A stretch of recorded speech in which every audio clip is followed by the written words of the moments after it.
आदाब नमस्कार। आप देख रहे हैं लाइव इन महाराष्ट्र। आइए हम आपको ले चलते भिवंडी शहर के शांति नगर, सरवली पाड़ा, भादवड़, टेमघर पाड़ा, जहां पर आज भूकंप के झटके महसूस किए गए।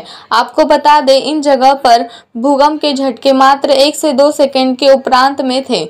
भूकंप के झटके महसूस होने से वहां के रहवासियों में घबराहट से लोग अपने अपने घरों से बाहर आकर सुरक्षित जगह पर जाकर खड़े हो गए और लोगों में डर का माहौल भी बना हुआ है। अभी तक आए हुए भूकंप के झटकों के केंद्र बिंदु का पता नहीं चल पाया। प्रशासन घटना स्थल पर पहुंचकर जांच पड़ताल कर रही है।